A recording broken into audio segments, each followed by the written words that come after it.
environmental problems have been treated as some sort of myth. People did not care about it because it didn't affect them directly, or as badly as environmentalists or scientists would say. Let's take air pollution as an example. We know that air is contaminated, but most of us seem to be unaware of the impacts they have on us directly. But in today's episode of Eco-Friendly Friday, we are going to discover how pollution, air pollution specifically, can kill us. Stay tuned.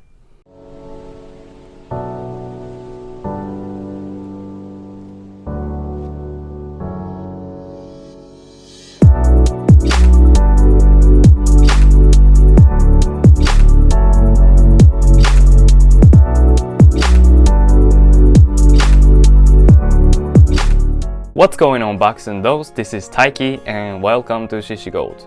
And you're watching Eco-Friendly Friday. In this channel, I talk about language stuff, and on every Friday, I talk about environmental problems to remind all of us of the bad condition this earth is in. Make sure to subscribe to join the herd and hit that bell to stay tuned. I am aiming at 100 subscribers by the end of November, so I'll be really appreciate if you could do so.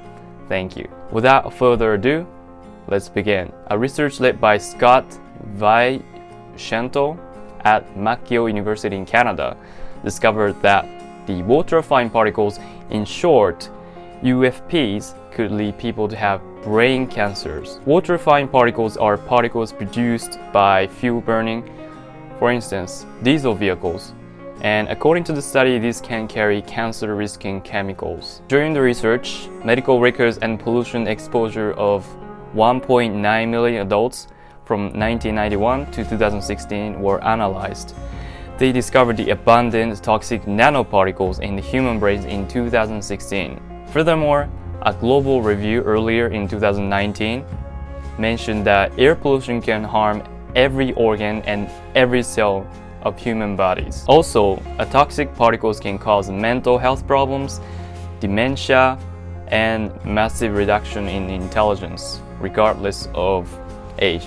It doesn't matter if they are adults or children. Another study found that busy city streets had more than 10% more of increased risk of getting brain cancers compared to quiet city streets.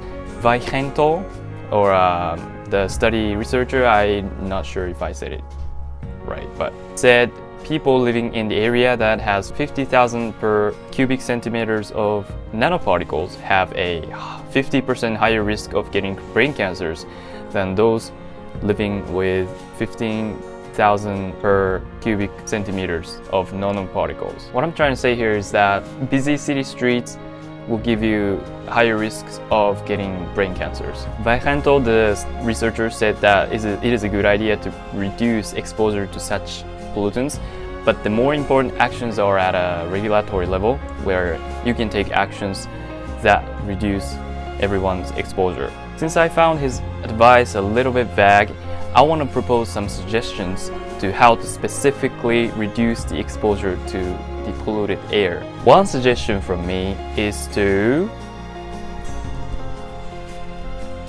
wear a mask. It might not be common in your country if you live outside of Japan, but it is pretty common to wear a mask here. I have an American friend, and she said if she asked her friends to wear a mask when they had flu, they refused. She was afraid of spreading viruses to her whole school. She and I don't know why people are unwilling to wear masks. Can you tell me why in the comments section below? I might be missing some disadvantages of wearing a mask. But please make sure that you don't have a gap between your nose and your mask. So let's see. If you have a little bit gap like this, the particles go in from here. So make sure you're tight. Okay, just like this. There's no gap. Another suggestion would be get an air purifier.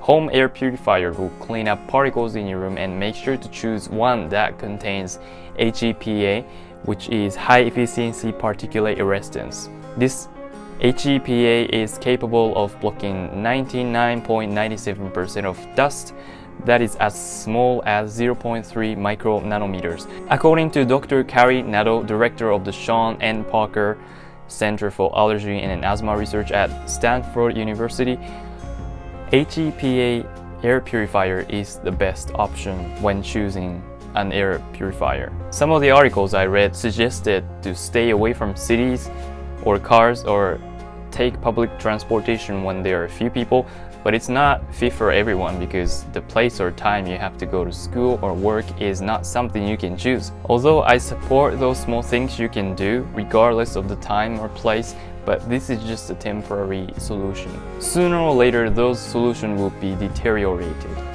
We need to take this seriously and start doing something to solve it. For example, this particular air pollution is from cars, diesel cars mainly, so tell people to use more bicycles or go on foot. It is beneficial for the environment and also for your health. Or one policy that Beijing, China has is that number plates will be given to those who are selected.